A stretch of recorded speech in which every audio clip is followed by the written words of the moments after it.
All right, ladies and gentlemen, welcome to our review of Spider-Man Homecoming. And children. Okay, I would like to introduce myself. I'm the teacher from the bleachers. My name is Mr. Semih. And my friend over here, it's his channel, by the way. Exactly. It's his channel. You are? That doesn't matter. I am Brian Marciano, aka Dreadlockninja. Yes. 89. You know, Follow him on Twitch and Instagram, Twitter. Instagram. I got it all. We should add your social media and stuff in the description box below. So all that stuff you can find in the description box below. All right. So Spider-Man Homecoming, which was an awesome movie, and we're gonna talk about it. So what did you think of it? What did I think of it? What did you think of it, sir? I went to Spider-Man Homecoming with my two little cousins, and I can say that I honestly loved it. I honestly loved it. I'm Yeah. sorry. So it starts out with Peter Parker without having an introduction into his backstory, where he went to and what he did and stuff. Uncle Ben.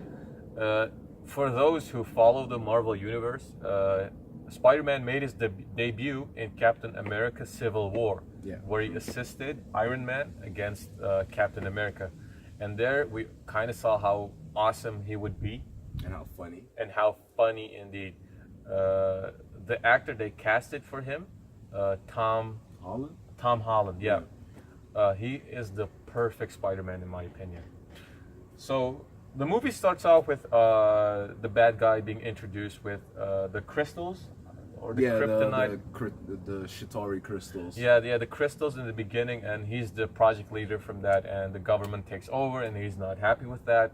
He's like, okay, the government steals from the common man, and the story revolves around Spidey becoming a good, helpful hand for the Avengers. Yeah. And at a certain point, he sees the criminals selling the crystals and tries to stop them, but he messes up along the way, whereby Iron Man has to bail him out a lot of times. Now, a couple of times in the movie, which is, in my opinion, very cool.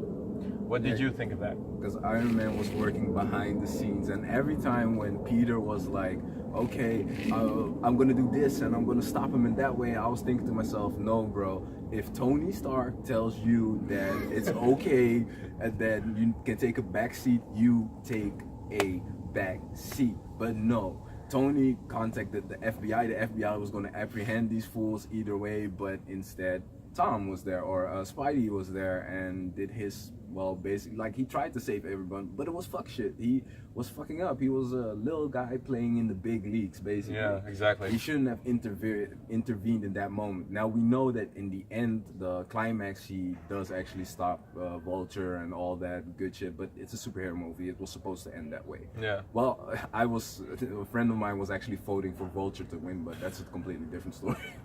I like the part where Spider-Man. Oh, by the way, we're gonna spoil a lot of this. So Spoiler alert! spoiler alert. Sorry, we failed to mention that. But I like the part. Take two.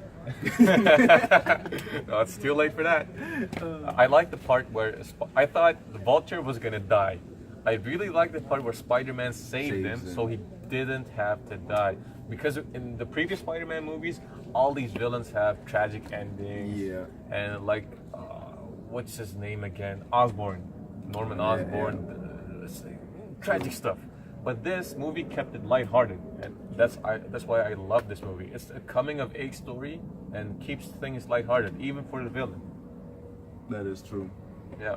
But in my opinion, the villain himself was a real type of villain, like a guy that was just doing his job, then got booted from his job, then decided to use what he had and the crew that he had, his inner circle, to just start running the world the way he thought the Avengers and the government rule the world. Because like the things that he said, like Tony Stark does make a lot of money out of his military equipment and shit, and the government does use military equipment and makes money off of it and profits off it. So it was very realistic to see that type of villain. He wasn't like, oh, I'm just mad and I'm whatever. No, and it wasn't like he was a genius. No, he had a team of people. Like one was building gadgets, the other was doing the heists, etc., etc., etc. Like it looked like a real criminal empire instead of just having one villain that was batshit crazy, like Doctor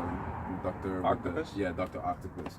So I really enjoyed this villain because the plot twist was that he was the father of the daughter that Oh my Spidey God. was dating. You should have seen when Spider-Man entered the house of the girl he wanted to take to prom. He was like, the fuck?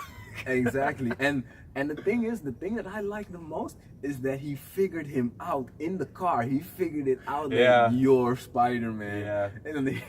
And he was like, does she know? Yeah. He didn't even say, are you Spider? No, it was, does she know? Yeah. And I was like, bruh, this villain is the best villain that Marvel put out in recent years. Yeah, to me, he had two redeeming qualities. The first one in the car. I mean, okay, that's the second one, but I'll start with that first. Mm-hmm. In the car, when he asked Spider-Man, does she know? He still gave him a chance to back off, and so he would leave him alone, so he could just take his daughter and have a good time. Exactly. But he didn't, and what happened next, I won't reveal. And the first major thing that to me was, okay, this is not your typical villain, is when the Shocker, the bald guy with the big beard. Yeah, the first Shocker. Yeah, he fucked up. He really fucked up because Spider-Man found him out, and he said to him to keep it low-key, and that he's fired. He could just go.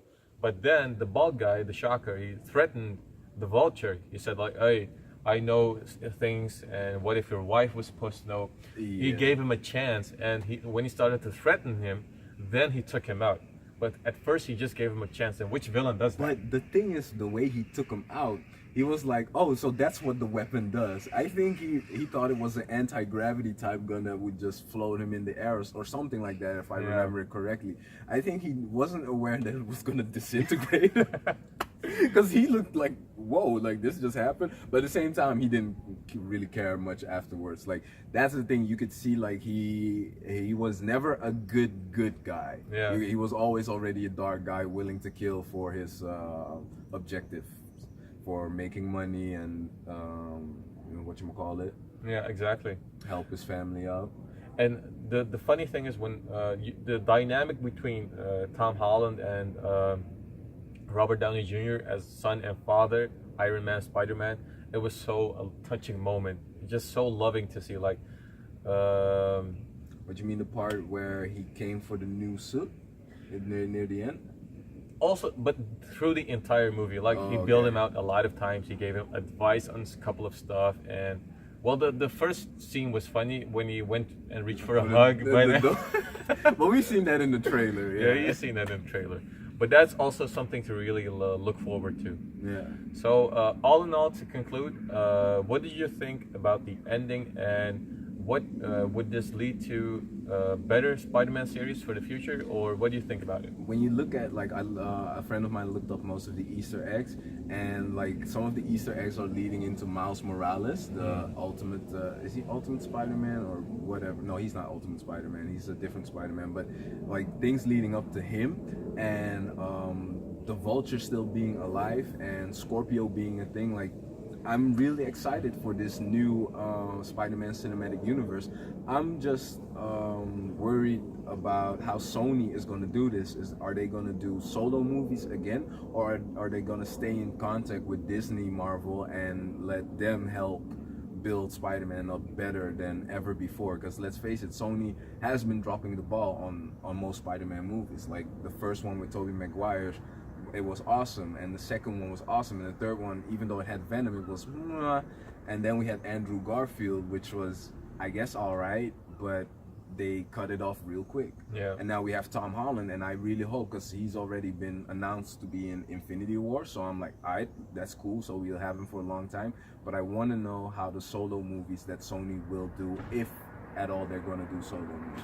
I agree, but I think that they're going to stay in the universe, because right now you have a lot of movies with different universes. and that's what makes the most money. People just want to see that. It's a really cool moment to see characters from other universes interact with each other, and that's what makes the big monies, the big business in the Marvel Cinematic Universe. Yes. Yeah. So yeah, to conclude, that was our review. Anything else you would like to say to the viewers? Thank you for watching, and we'll be having more reviews soon enough. Yes, thanks for watching, and check the description box below. Like, share, and subscribe. And if you want to see more of us, let us know in the comment section below. And for now, peace out.